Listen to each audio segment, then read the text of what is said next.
Hi there. Hi there. I salute I early. salute. It's an afternoon recording that we're doing today. We haven't done this in a bit, but we're getting back into the zing of it, ladies and gentlemen. So we're getting back into it, and if you'll notice our backgrounds, we have different backgrounds today.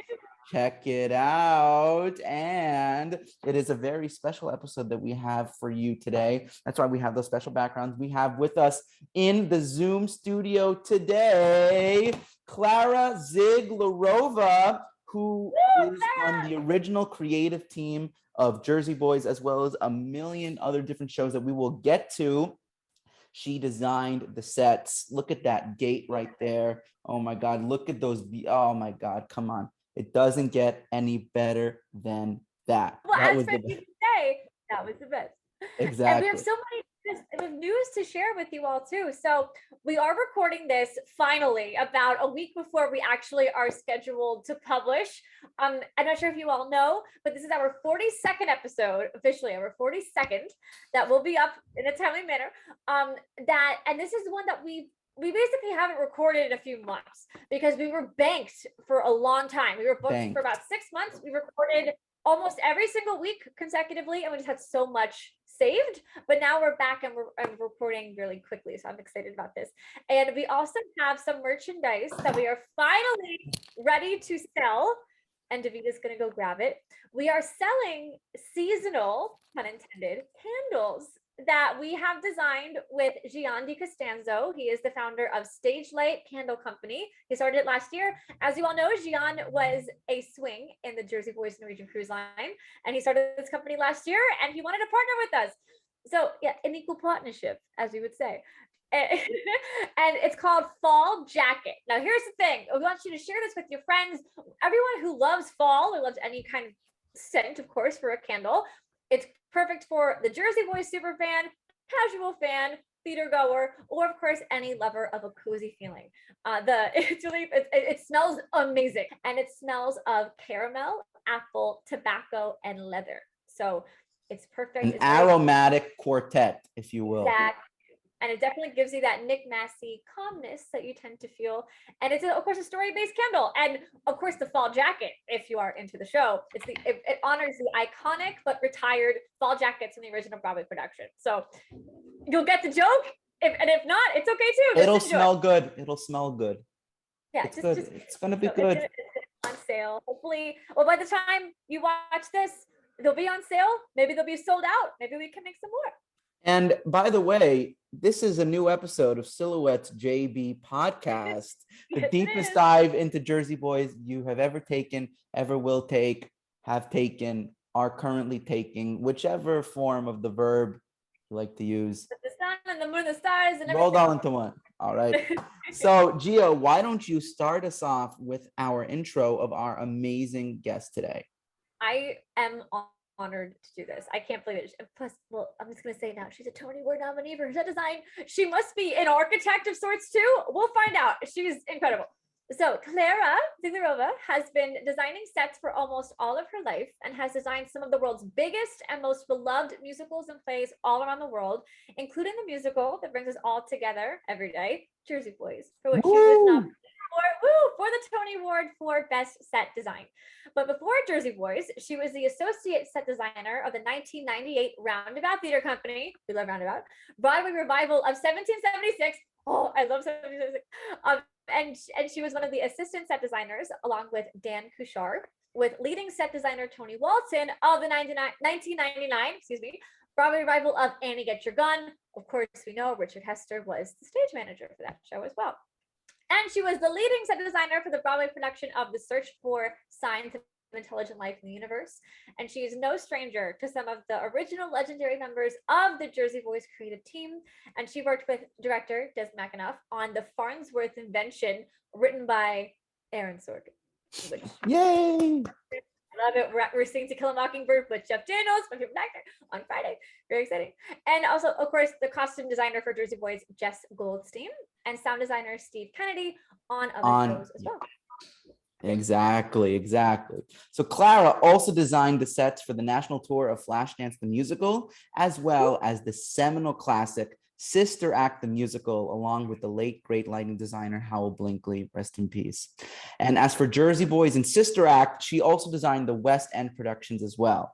Everywhere you see an official Dodgers production of Jersey Boys, you're going to see Klara Zieglerova's iconic set designs. Please welcome Tony nominee Klara Zieglerova. Woo! Thank you so much for having me. Of course. Thank you for coming on. This has been, we've had the honor of talking to Rick Ellis, Ron Melrose, Richard Hester, all of these amazing people that helped put the show on its feet. And we're just so honored to have the chance to talk to you as well. It's true. And get to know your eye and how all of this really came about. Because as a lot of people know, like we focus on the actor's perspective a lot too, and different aspects of the show. But as we were mentioning before we started recording this, when you walk in, as you can see behind David in his background, when you see the gates and the fence and the stairs, there is no more intense, like, whoa, I'm in New Jersey feeling. And it's purely iconic. And I would say the only thing that comes close to that feeling when you walk into a theater right now would be Moulin Rouge with that spectacle. But honestly, I still get chills every time I think of going into the August Wilson. And then Clara, so I was so fortunate to go to the closing show on Broadway, and that was it. And I sat like 11th row, and I was like, how can they, like, don't take it down, like, where are they gonna put this thing? So it's just so wonderful. And we can't wait to learn about your eye for this, because not everyone can have an eye for that kind of design. So did you always have that visual like talent, or was it something you had to grow into? Well, first of all, thank you so much for your kind words about my work. I think that's very nice to hear. I was always really interested in the arts and in design. Our dinner conversations around our family table were always around design. Both parents are architects, with my brother. My father then, he studied architecture, but he's as a designer. So I was, when I was a little girl, I heard that there are professions you can actually make living doing art and design. I thought that's definitely the right path for me. And it's kind of a dream come true that I was actually able to make that happen. It wasn't a straightforward path. I originally studied graphic design and book culture and typography. Oh, wow. I was born in Prague in Czechoslovakia at the time. So I think it's the Czech Republic. The country has changed names so many times. I think I have to check the most recent headlines for the current name. But let's say Czech Republic. It was deep communism, and it was I was at the University of Arts, Architecture and Design, studying book culture and typography when in 1989 the wall came down, and I thought, okay, this is a great opportunity to be able and go abroad and see what things are like outside of Czechoslovakia. And so I had an opportunity to come to the United States for a year at the beginning, and that's where sort of I actually, by kind of a coincidence, I went first to study in a drama school in theater department, and discovered sort of the beautiful profession of designing for theater. And I was kind of surprised, such a niche profession, how many people do it actually.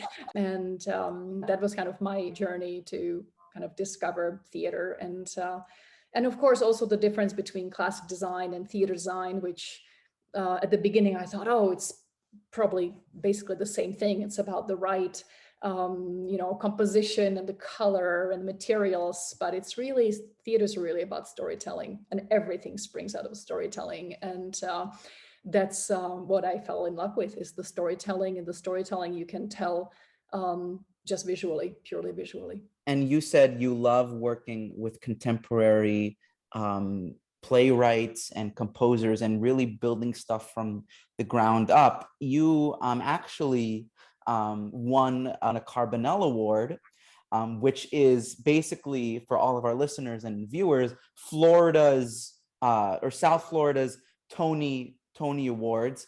And in the 1999-2000 season, you designed the set for a play called God's Man in Texas for the Florida stage, which has since closed.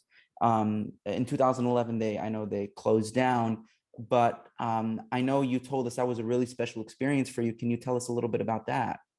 Yes, of course. I met Lou Terrell, the artistic director of the Florida Stage Company at the time, through my beloved friend, Tony Walton. Tony Walton is a living legend, Broadway designer, and one of my two big mentors in my career, and a really dear, dear friend. As I mentioned, I do really treasure working on with contemporary authors on new work.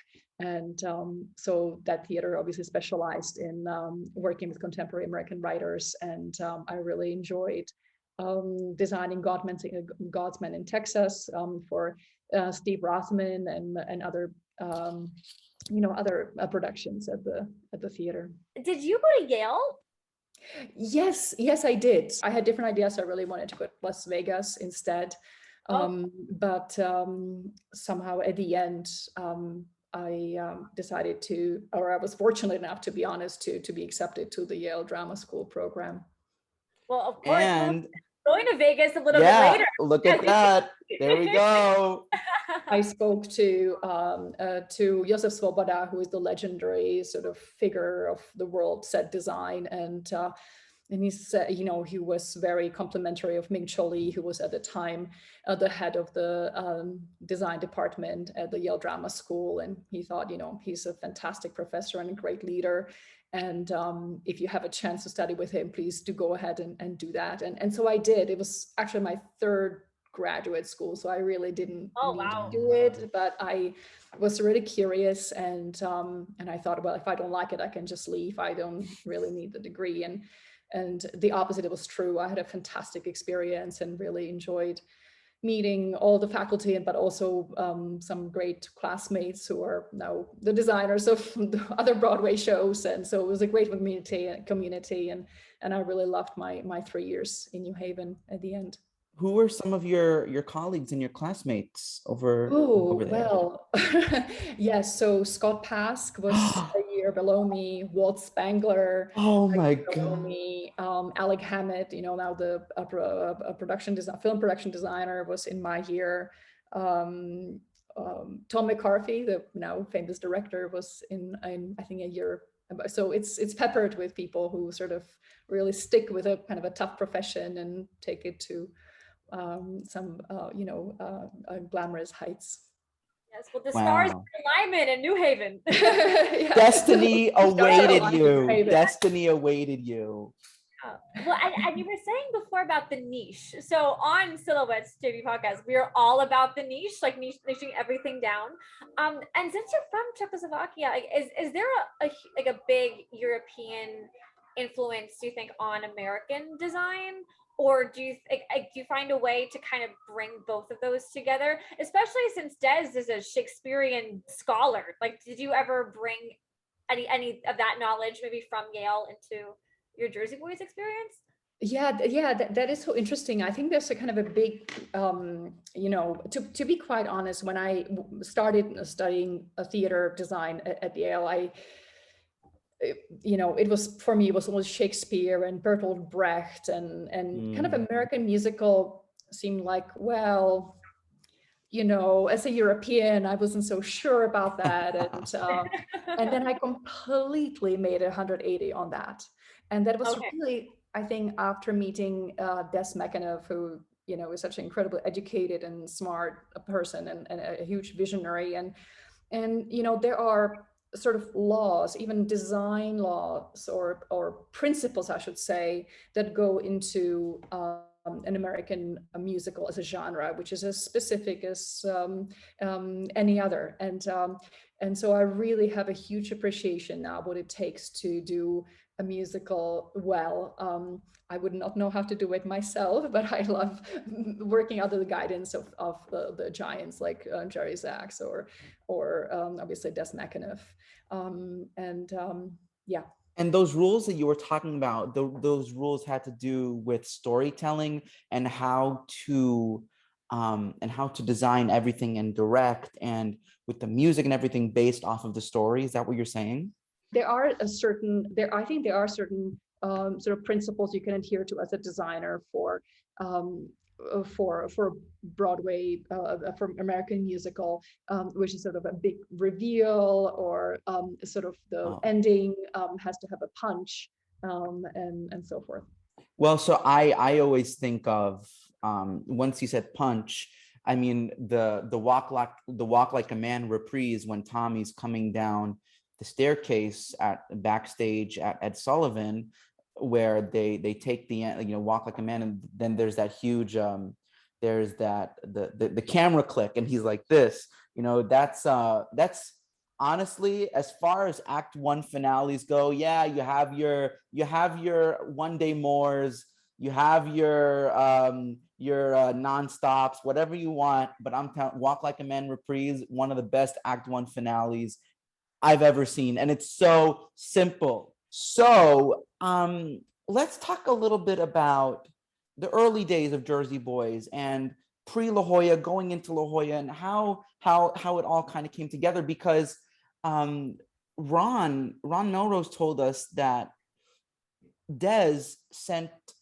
out his marching orders to his designers for Jersey Boys even before the script was completed. So can you tell us a little bit about what led up to you doing Jersey Boys? Yes, sure, with pleasure. So how did I end up sitting across the table from Des McAnuff at the Dodgers office, which must have been probably 2003. Was that in New York City or LA? It's New York City. Okay.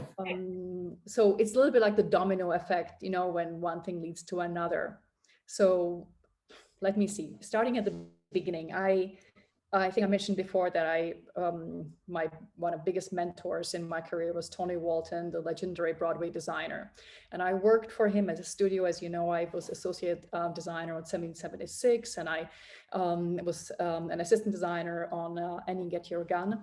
And I was working in his office when I received a sort of a call or email saying that the legendary Hal Prince is sort of conducting a search for a designer for a new musical called The Parade. So I thought, fantastic, that would be just a dream come true. And so I went with, hundreds of other people of equally hopeful for the job, for an interview. Hal Prince interviewed, many people. And then he came up with an idea to conduct something like, it's not a very popular thing in design circles. It's like a bake-off, but for set design. So I guess it was called set design off. And he asked, I believe, 3 or 4 of us to come up with a model for general idea for musical The Parade. And I worked relentlessly. I put my heart into it, really was absolutely dying to do the job.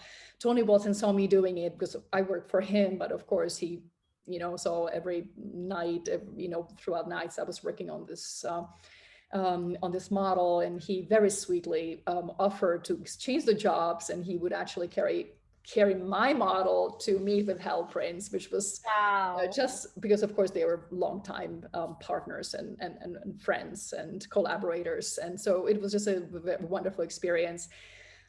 I did not get the job. Hal Prince, probably rightfully so, was a different designer.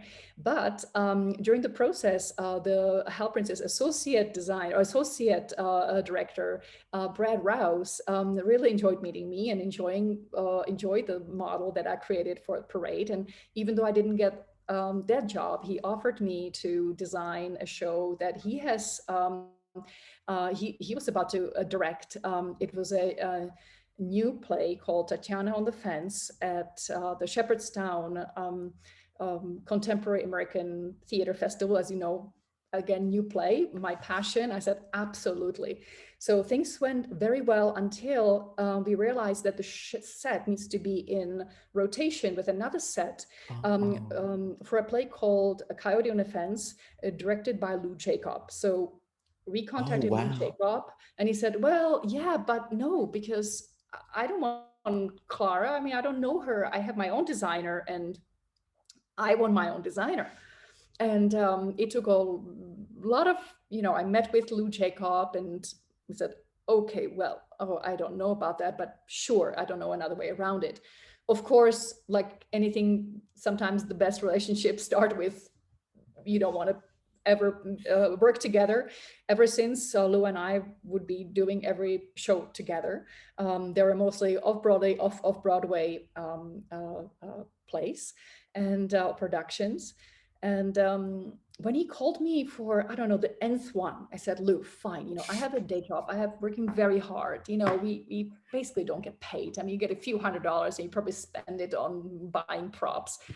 And I said, okay, fine, I will design this play for you. But once, because I know he was, really a wonderful director, I said, when you get a really big production, don't call Ming Cho-Lee, don't call Robin Wagner, don't call Tony Bolton. If you get a big show that pays anything, you have to call me.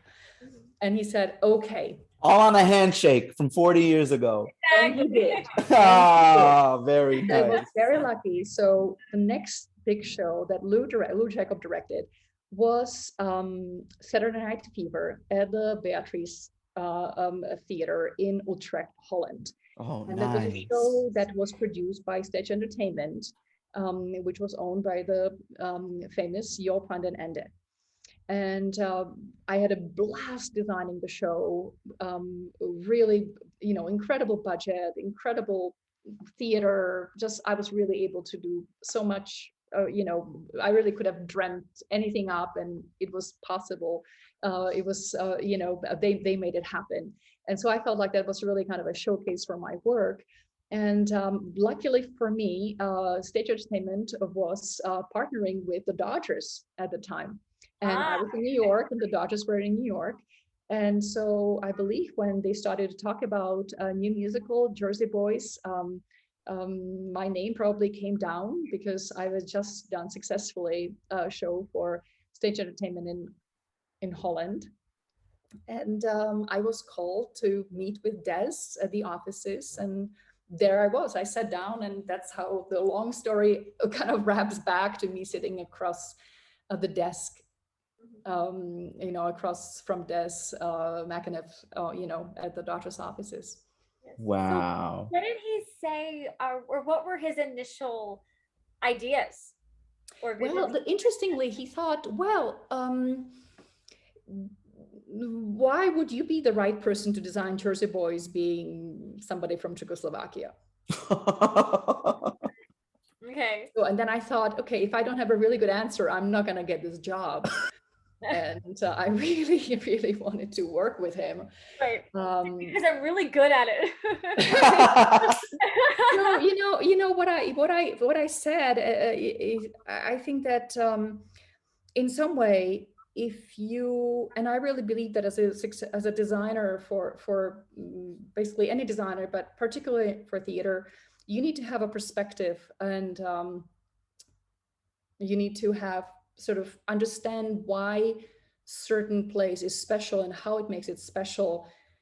Kind of requires the perspective of knowing other places.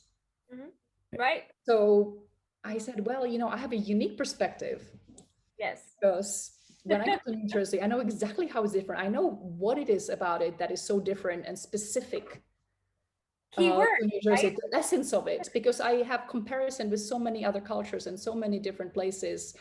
And I said something along those lines, which I'm not quite sure if it was that convincing, but it did get me a second meeting, Nice. which then took place, I believe, at Des's apartment.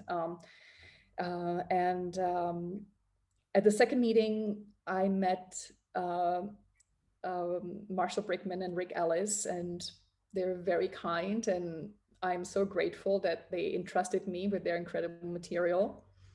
And I believe Sergio Trujillo was there as well. Wow. One memory I have that we left the meeting, the two of us, and we were waiting for a subway train. And we are both, Des, obviously, he's so inspiring, and you can't help but have ideas. And we were talking about the show, and there was a subway platform which was kind of abandoned, and Sergio said, you know, I think something like this. And of course, with this unique movement, he showed me some of the steps, and that he was immediate reaction to his meeting with Des. And I will just never forget that kind of intimate moment with him. Oh my on the subway God. platform, and seeing some of the first ideas for choreography for Jersey Boys at that time. How special is that? How much space do you need when you're working? Like, how big is your workspace? Yes, well, it depends what kind of stage in the design process you are. At the beginning, you don't need almost any space. At the beginning, you just need to kind of understand the story, or what it really is about. I think that's I think at the beginning, you need to understand what it is that you're doing and why you're doing it. Mm-hmm. And that's such an important question to ask, why to do another musical? There have been so many musicals. Why now? Right. What is it? What is great about the story you're about to spend a lot of time and a lot of money and a lot of effort to convey? What is special about that story? Why is it important to tell the story to other people? And so I think that's at the beginning, it's really more conversations with a director, and understanding whose story it is, and having those answers for these questions. So that being said, you guys didn't have a script. Maybe I think Rick and Marshall, they wrote like a however many page treatment of like the first act. So, and Des sent off for props, for sets, for lights, even before the script was completed. So how did you reconcile that with your process? Yeah, no, it was interesting. So yeah, I did receive a treatment, and I received sort of many pages. I was actually, I think I still have it somewhere, of different character, all the Wow. 4 seasons, and sort of their biography. And it was not a script, but it was a general idea. And to be honest, that what sort of was all I needed, because I needed to do 2 things. I needed to convey the feel, the environment, providing the right environment for where all of the whole story can take place. And that was the most important thing, to have a space that feels right. And then secondly, I needed a space that allows things to happen. And so there's the tricky bit, because I didn't know what is going to exactly happen on stage. So if you notice, you can do almost any show I'm sometimes joking, you can do almost anything on that set, because it has to allow for obviously scenes that were not written at the time to happen. What about the story was appealing to you?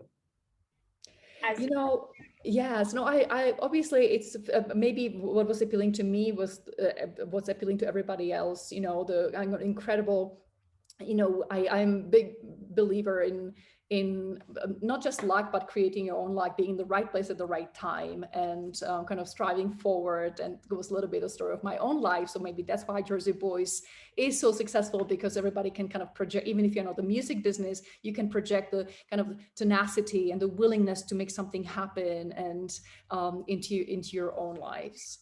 So that was sort of what drew me personally to the script. And of course the music, that even though I grew up behind the Iron Curtain, that's the one thing that actually did penetrate the Iron Curtain was music. And so I was familiar with the songs, and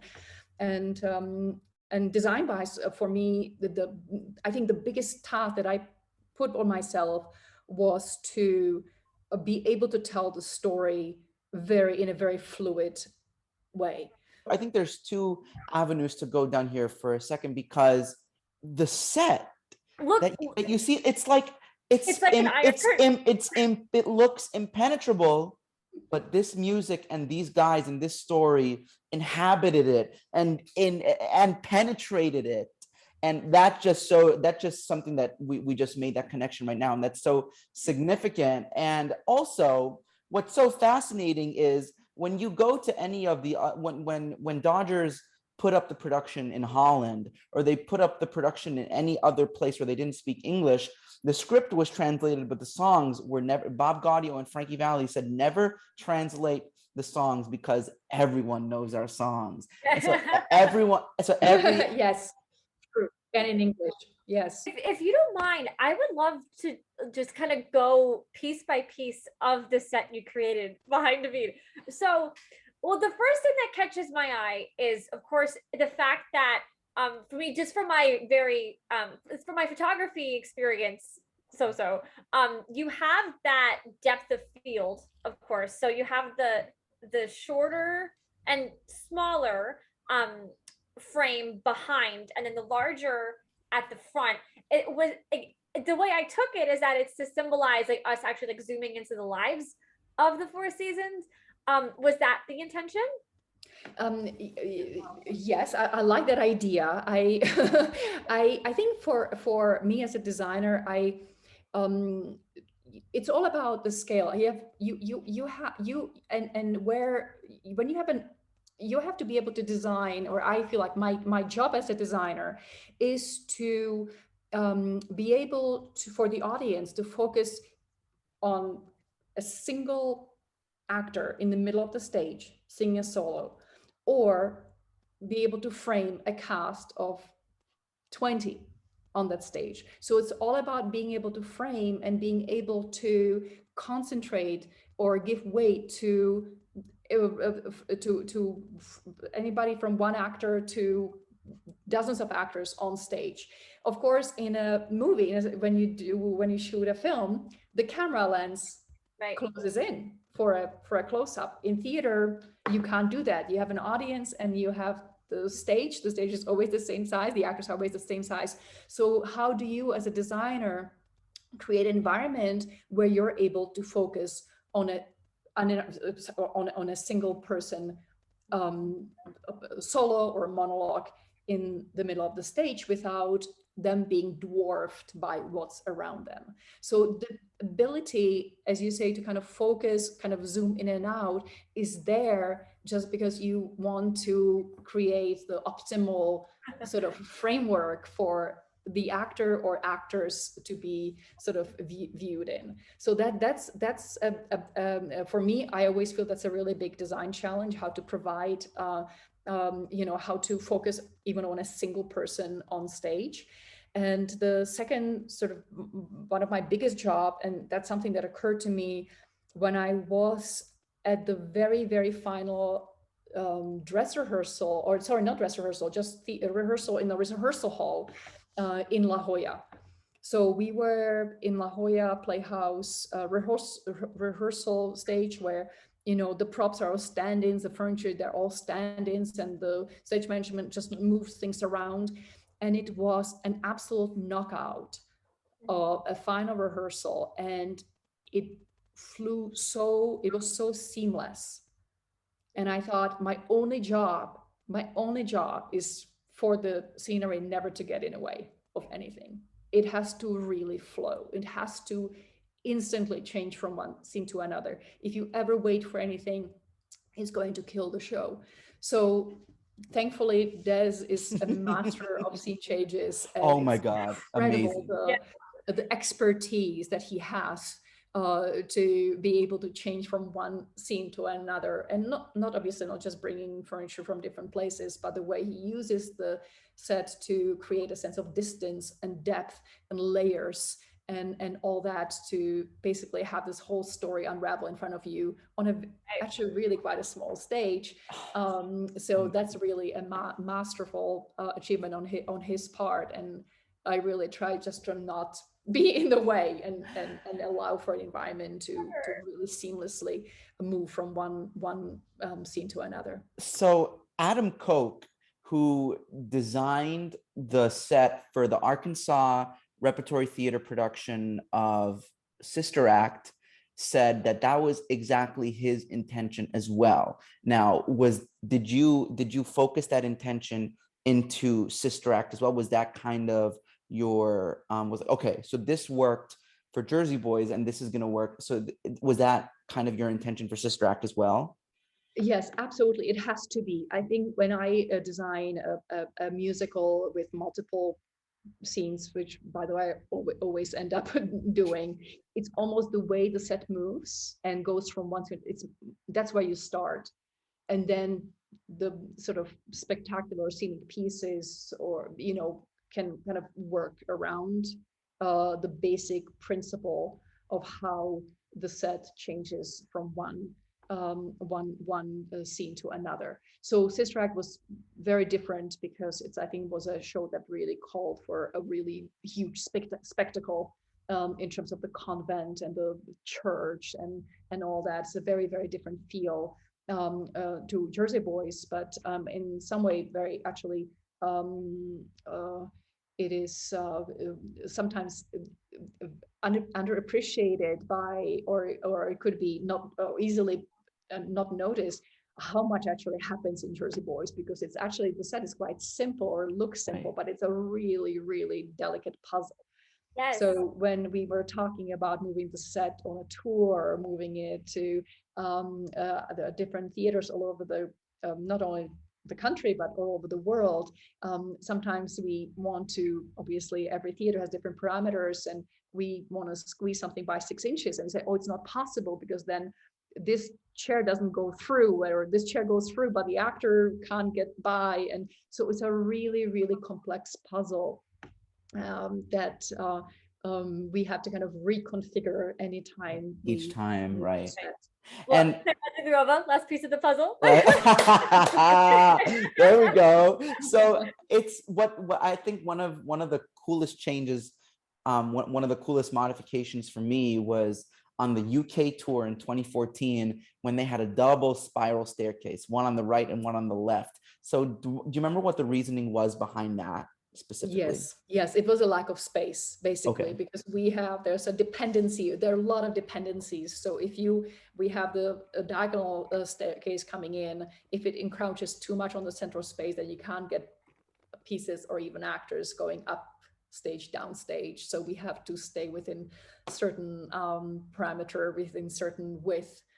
So it's all dictated by the physical disposition of the theater. And of course, when you're on a tour, you have to look at the worst case scenario, but the most constricted space you're going to, and design for that space. And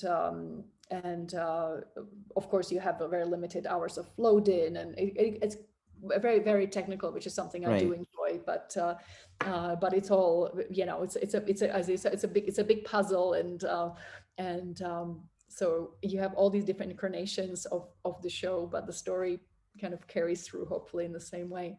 Of course. And on a tour, or wherever they're moving the show to, like even one theater that's a little bit, like maybe a little bit crooked or tilted is a better word, or a little bit smaller, that affects the entire set for the entire tour. Exactly. Right? It's like a domino effect, like you said. Yes. Right, yeah. Yes. Well, yeah, so that's exactly right. That's exactly right. We are, a lot of regional theaters in the United States are incredible spaces, very generous, with very wide wing spaces and backstage. Broadway theaters can be very tricky, because there's very often, obviously sometimes there's almost, a few feet stage left and few feet stage right, and you have an angled back wall. And I really appreciate people, other designers doing this incredible scene changes, especially when I'm aware how little space there is to really work with it. It all has to be kind of like a Rubik group happening in front of you seamlessly. And it's really, sometimes there's as much happening off stage as there's on stage. With just really so many ingenious people working backstage, and also the technical design that goes into Broadway shows is so ingenious, and so many incredible people, so very smart people making things happen. So it's not necessarily just about dreaming up a wonderful set and another wonderful set, but how does one set morph into the other? That's sometimes the bigger problem or bigger challenge. I can't help but think that maybe that's why it's called a house, like a Broadway house or an opera house. It's because every kind of building has these little nooks and crannies that you have to fit into, and they're all different. So that kind of gave me a good broader perspective. Yes. Have you ever heard of the TV show Curb Your Enthusiasm, created by Yes. Larry David? Yeah, So of they buy a new house, right? Him and Cheryl buy a new house, and there's like a sound, like they're in bed, there's a sound, and she was like, "Oh yeah, it's a house sound." Like, what? What's a house sound?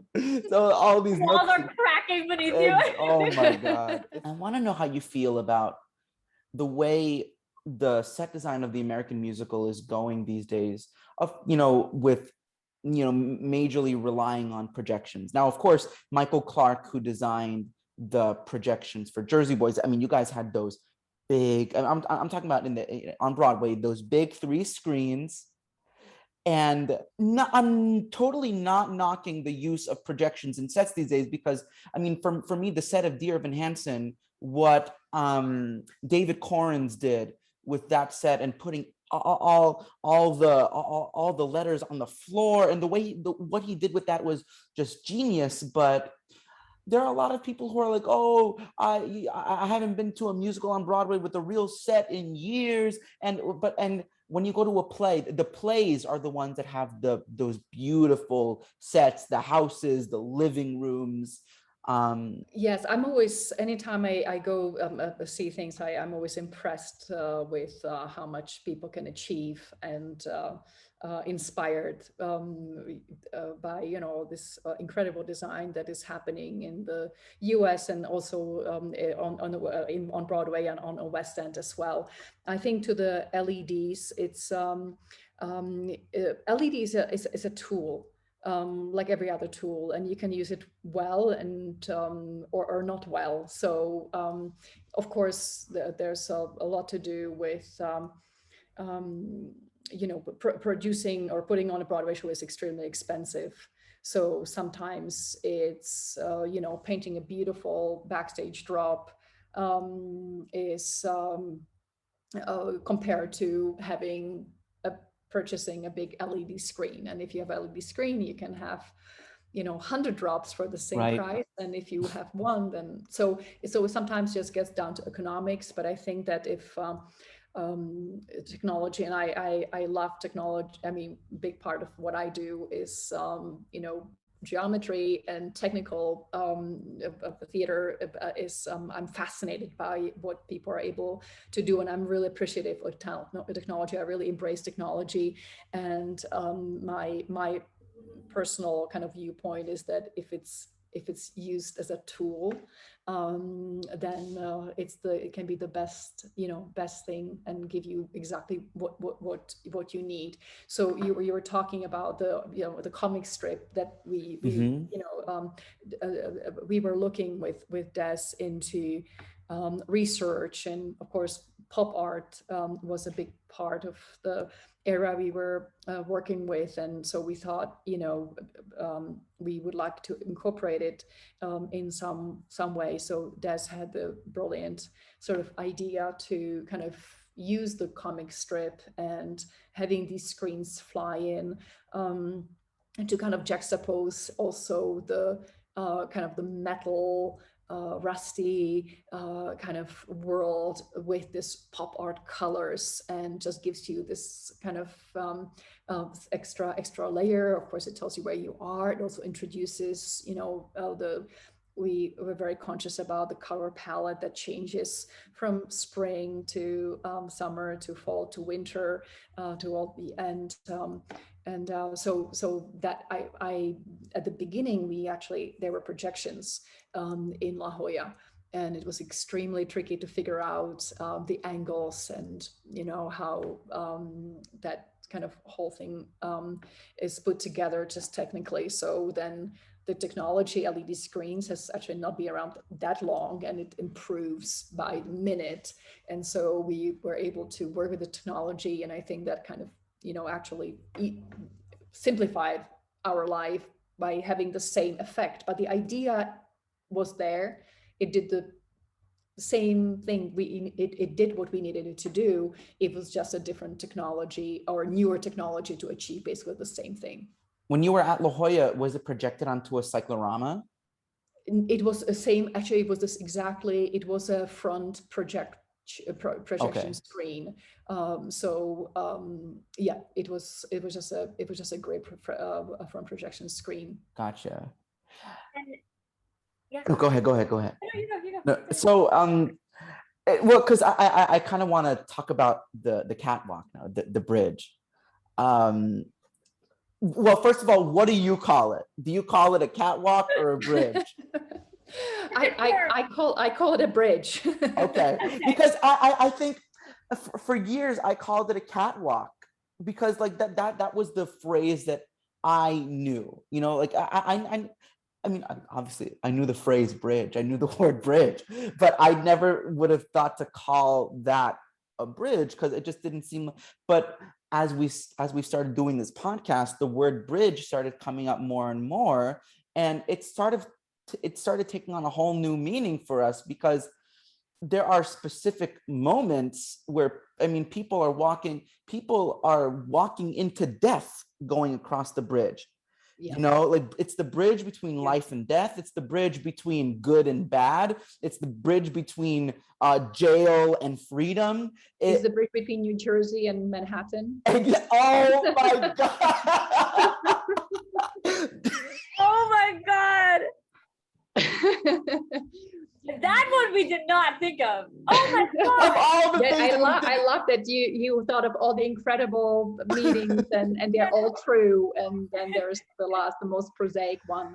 One of the first moments that Des described to me that he envisioned was, during the handshake, the famous handshake scene, when Bob Gaudio and Frankie Valli sit down and he said, if we do this deal, can I have a saxophone? He said, you can have the whole horn section. And of course, then we have I can't take my eyes off of you, the horn section. So Des said, I would love for them to just walk up on the bridge. And that was really the kind of one of the visuals that I was kind of after them to provide for a scene like that to happen. One of my favorite scenes is the Jim DeCarlo sit down. When we're moving, you have a really sense of the movement. It's one of the best moments when they're walking across the bridge. For me as well, it's one of my favorite scenes. When they're on the, you really feel like they scaled a long distance. They're really only walking exactly to the same place they just left. But yeah, you have a feeling they're really. Especially my favorite moment is when we have that pop art of the man with the large wide brim hat or the steering wheel, and we see the cast walking in front of the LED. They go into silhouette, and then go down the bridge, and they kind of land at Jim DeCarlo's basement. So I thought that for moments like this, the set, those kind of moments dictate sort of what the set needs to look like to allow for things like this to happen. So with the saxophone players like coming out like that, because that's bridging, like it's closing the gap between the dream and the reality. I was just gonna say that it's the bridge between dreams and reality because Frankie, you guys are phenomenal. You're phenomenal. You have a PhD in Jersey Boys. You really do. We're trying. Wait, okay. Can we? We're students of this show. That's why we're asking all these niche questions. It's fascinating because Frankie comes on during silhouettes. He's snapping. He's happy. He's giddy, and then you see him on the bottom during Can't Take, and his dreams are unfolding right in front of him as those horn players are walking out onto the bridge for the horn section. And that's just, talk about a full circle moment. Yes. Talk about a full circle I think that's where Des is such a, he really is a visionary in terms of staging, and it's so tight and it's so smart, and it's just such a joy to work with him because he has this vision. He knows the way he knows where, how to tell. I remember him saying, this is a moment, it's a big moment, end of a number, but I don't want the audience to clap. I want them to stay in the moment. Like, what do you, and he knows, I would not know how to make the audience not clap, but he finds a way how to do that. And I think it's just ingenious to have the knowledge or to have the intuition and to stage things so incredibly seamlessly. I obviously I'm probably one of the, well, not too many people have seen the show more than you have, but people of the creative team of course have. And anytime I see it, I almost, well, for a long time I would find moments that I didn't even notice before, and I thought, oh, that was so clever, so clever. Oh, I love it. It's the show that keeps on showing. Yeah, it's the show that keeps on. So what are some of the parts of the set that you're most proud of, and what are some fun facts about the set that you can tell us? So I'll tell you a fun fact. So we've done well, I don't know if it's fun. It is actually it's kind of fun for me. I have maybe few. Okay, I'll start. I have 3 fun facts. Okay. Moving from La Jolla to Broadway, obviously the transition, the teams are communicating, and I think that makes us like a junior or maybe even an intern in the stage management, and they've heard there was a turtle in the show. Turtle we call the drum truck that can rotate and move, and I believe that somebody went out and got an aquarium. So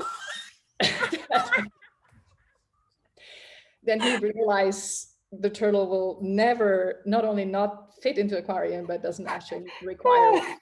So that was pretty funny. The other fun fact, when the crew we were loading in the show, the very, very, very first item that arrived on Broadway was the pizza from the Italian restaurant. That was the only thing. So Mike Kelly, our carpenter, house carpenter extraordinaire, it was the first thing he, I think, opened a crate and saw this kind of naive, like kind of a funny, kind of like not on its own, taking out the context, not the most impressive scenery piece. And he thought, oh gosh, I wonder how long this show is gonna stay here. So I still tease him about that. And the third fact was when we opened in La Jolla, and I believe it was not even a year later that we were on Broadway, because the show just took off by storm. And in the meantime, I realized that I'm gonna have a baby. And so they sent me the dates, and I was like, great. I'm so excited. I'm dying to do another Broadway show. I'm so happy. And I look at the dates, I was like, oi. And so I went to the Dodge. I said, it's great. No problem. The only thing I'm have a baby just like exactly when we are like opening the show. And you're like, oh, that's a bit of a process. No problem. I got this, right? I got this. You got this. I got this. So as a result, they said, we really need somebody like fantastic to kind of be on your team. And they introduced me to Nancy Toon, who has since been my associate on Jersey Boys, and she's absolutely, fabulous and much smarter than I am. And so I was in really good hands with her. And but I promised the Dodgers that I'm gonna keep on, and so I did. We had a very first preview, and I didn't feel well during the intermission, but I was like, I'm staying on till the end of the show. First preview ended, and of course I had to go to the after party because I can never miss a party. And straight from there I went to the hospital, and my son was born, I don't know, person was born like 22 hours later.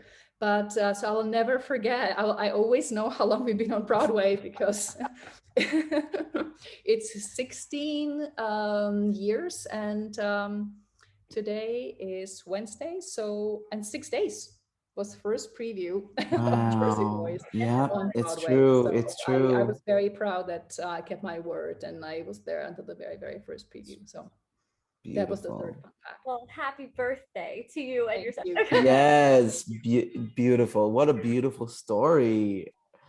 Well, it's so funny because I know with Ron, it was his son's senior year. Yeah, when they were at La Jolla. Yeah, so it was a big year for everyone, personally and professionally.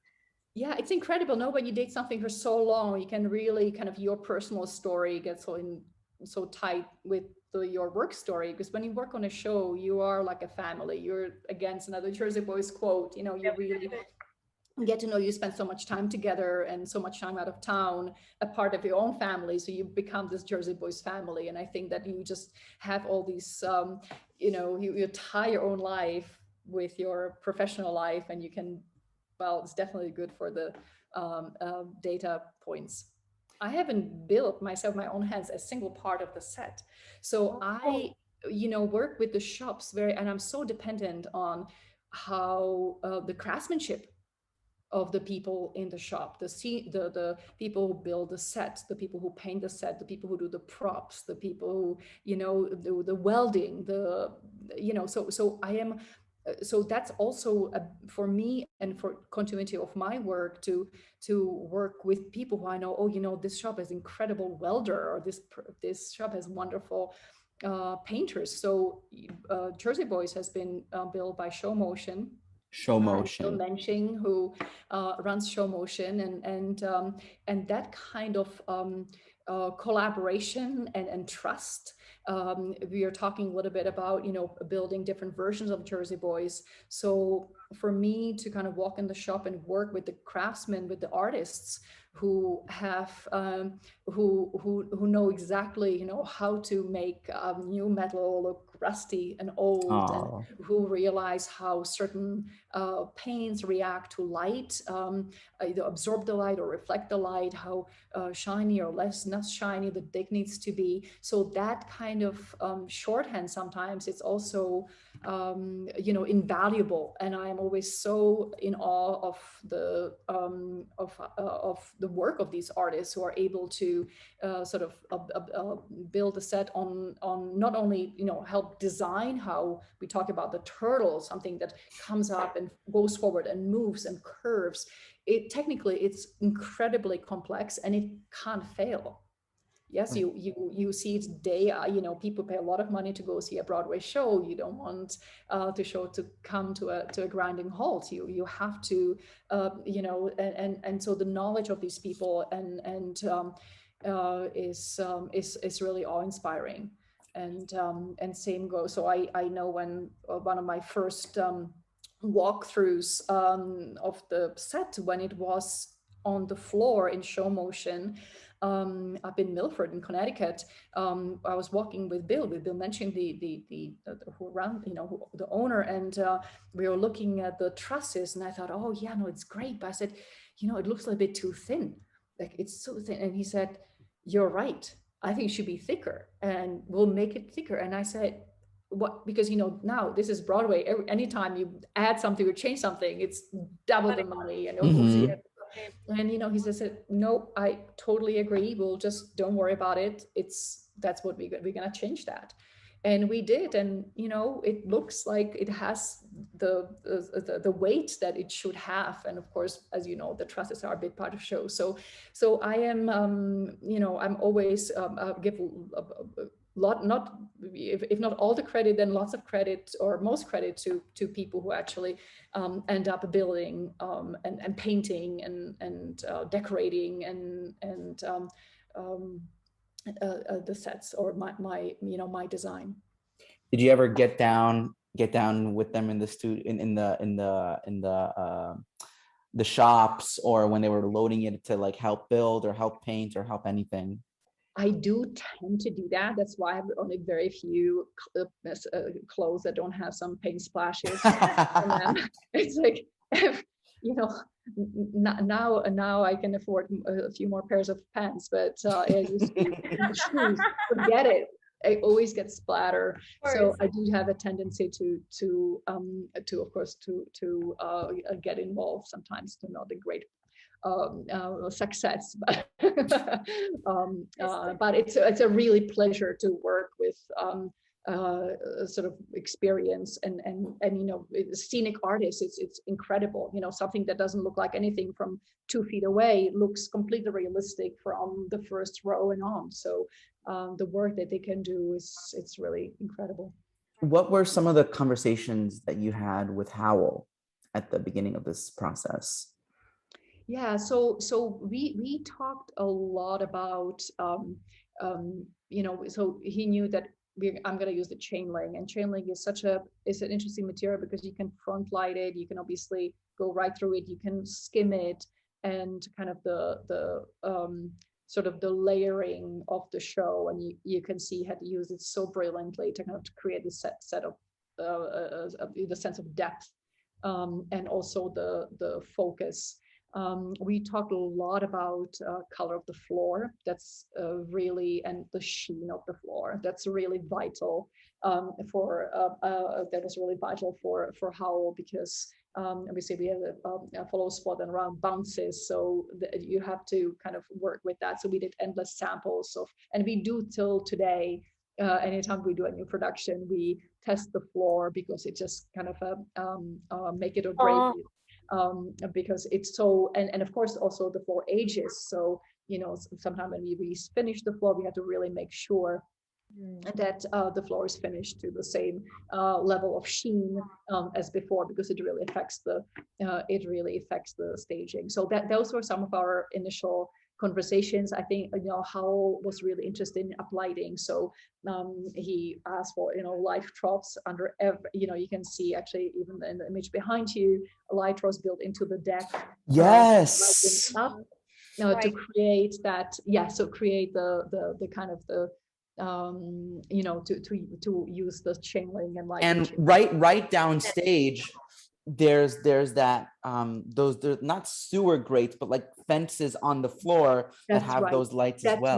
That's right. Downstage. Because yes, that's exactly right. Because for Des, it was really important to bring the actors as close as possible to the edge of the stage, and I think that is such a crucial thing. So any theater we would go to, we would look at the sight line from the balcony, making sure that if you're sitting wherever you're sitting, you're able to see an actor all the way downstage without losing the bottom, you know, visually losing the bottom of his body or her body. So that because, you know, you have, that's such a iconic look for Jersey Boys to be all the way downstage, and without it the show just doesn't work. So we always needed that.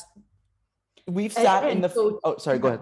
Go ahead. And of course, and because, you know, Howell knew that, so, you know, if you have an actor downstage, you have to light them, and so he really needed that trough with built-in lights to be able to light the actors all the way downstage.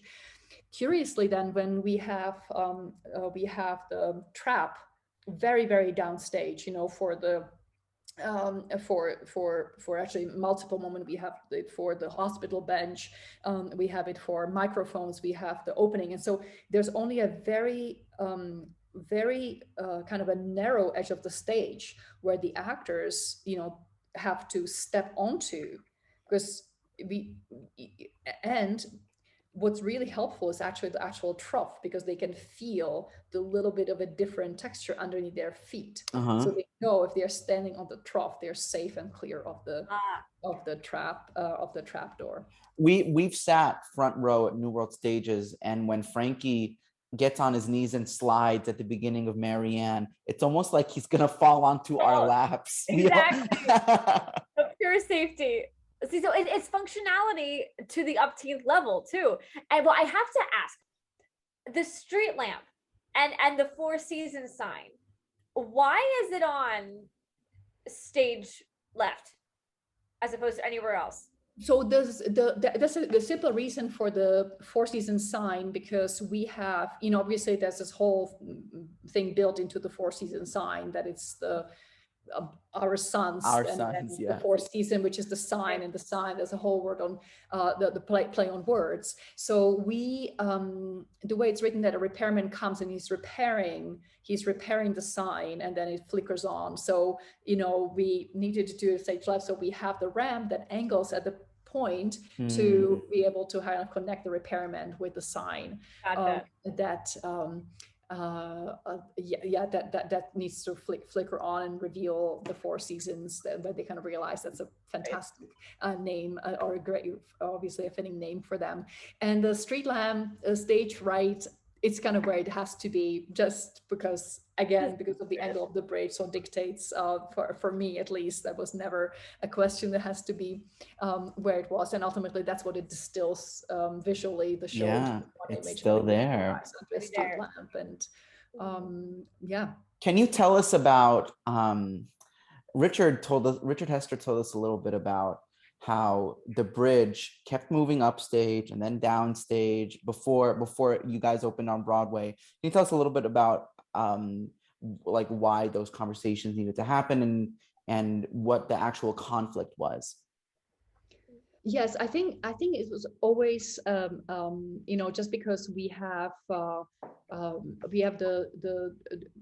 I think the idea for Des was he really wanted to keep the show as downstage as possible. He wanted to bring the actors all the way to the very front edge.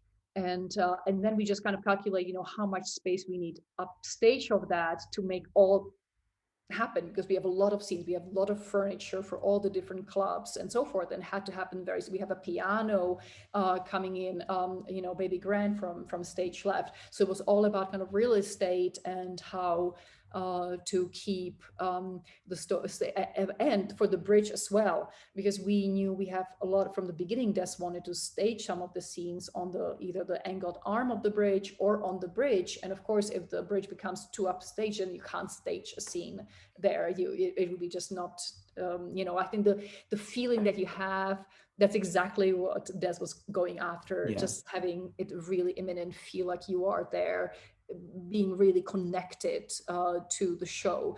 So if the bridge would have end up too much upstage, you lose that connection, and you ultimately lose the show. You lose the connection with the show. So it was all about kind of real estate and trying to figure out how to push the bridge as downstage as possible, while allowing for the scenes that come downstage from stage left or stage right still have enough room to make them happen.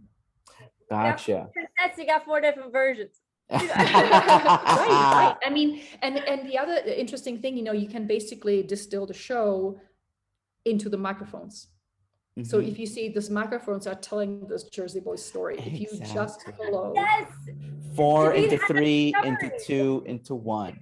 Right. And then of course they also follow the storyline. So they go from, they chronologically change right. as the story progresses. The style of the microphone stages. Yeah.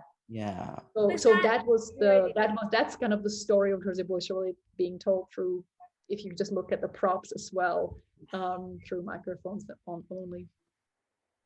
Wow. So two questions. A lot of just, I guess, technical questions. How long did it take for the set to be built and finalized? And do you have the original model that you made? Do you have that with you? Yes. So it actually happened, I think, quite quickly. I don't remember how much time I spent designing, but I thought it was pretty fast. I remember sitting on with Des over dinner and having a sketch with the bridge. Was actually originally was right angle of the bridge. The bridge was right angle. And he's like, you know what? I'm going to stage those scenes there. I need to be more open.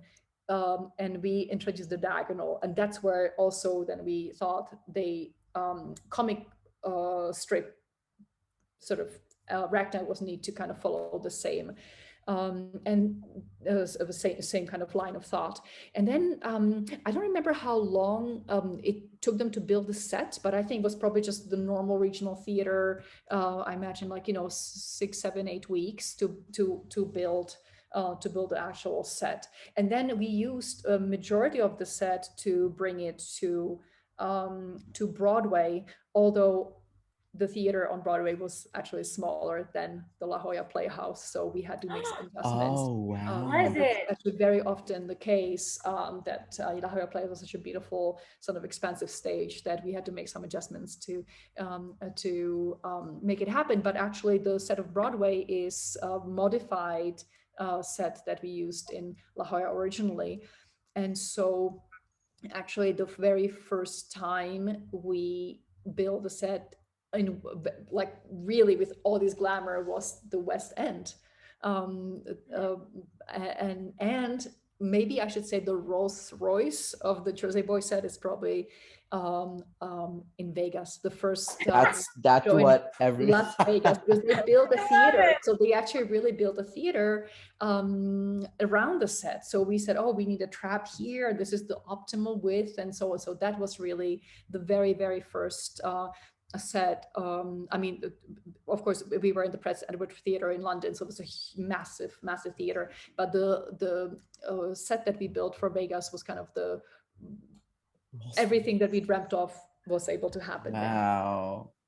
So I I have also so have many a full quotes. This is fantastic. yeah, this is we're Klara, we are beyond blown away by this entire episode. Just hearing the conception, hearing the creation, hearing it straight from some of the creators' mouth, straight from the source. This is just so special for us, and it's exactly why we started this podcast, to be able to talk with the people who created our favorite show.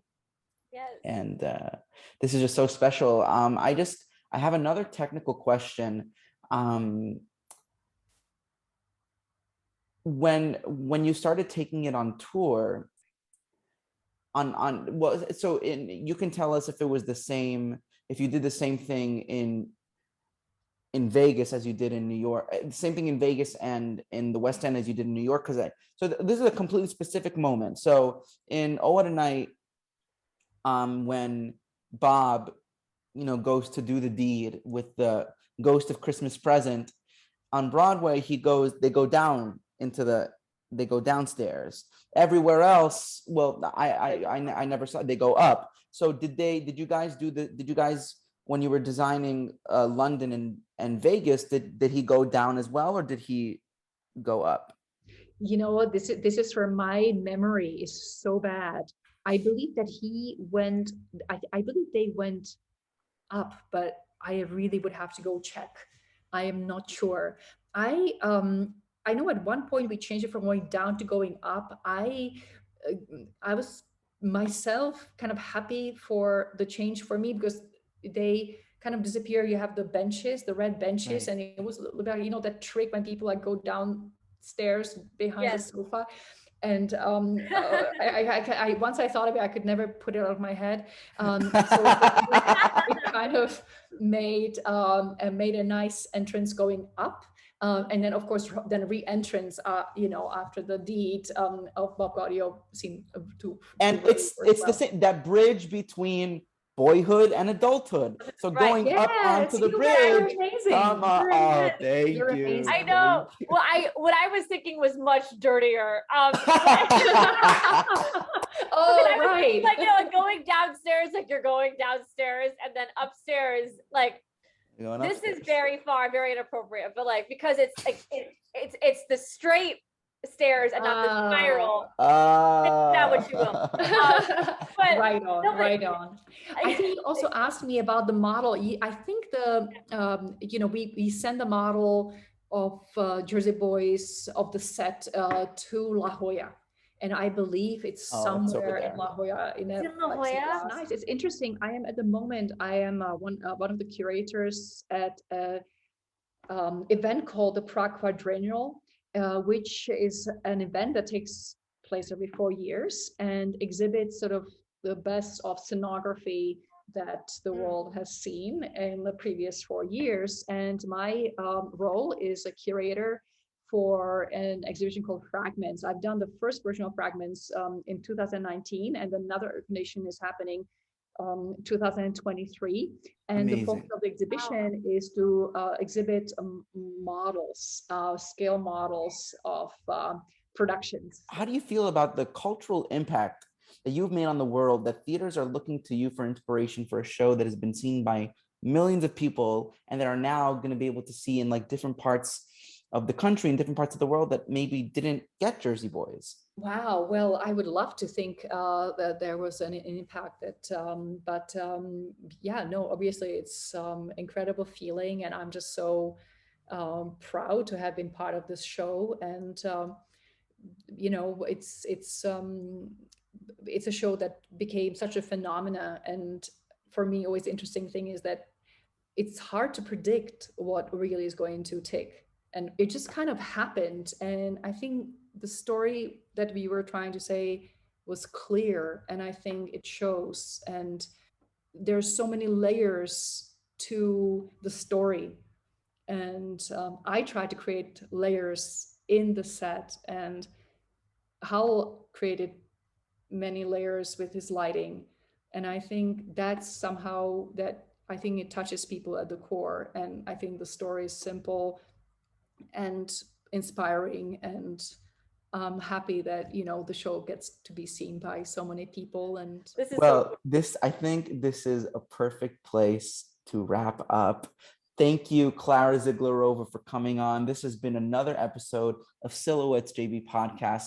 Everyone, go see Jersey Boys when it comes back. The tour was announced. Off-Broadway was announced. If you see a production of Sister Act somewhere, I don't know if Flashdance is going to be coming back on tour. Go wherever you can find the production of a show that Klara Zieglerova designed, the original production. Go see it, because you're walking into a theater that has a show that has an amazing, amazing legacy. Everyone, catch us on YouTube, Silhouettes JB Podcast. Catch us wherever you can listen to podcasts. Spotify, Apple Podcasts, Breaker, Anchor. Thank you to Anchor for sponsoring us. Yes, and please like and subscribe, because we have to say those words for it to get pushed out. Like and subscribe. And please buy our candles. Yes, buy our candles starting tomorrow, Thursday, October 14th. Our website will be live. This episode will air after that. So get your candles, get your merch, get your tickets. Buy a cast recording, listen to the music, look up the set on Google, and Klara, DM us for access to our bootlegs. Yeah. And it'll be a great time. And Klara, a salute to you. A salute. Thank you so much. Thank you for having me. Of course.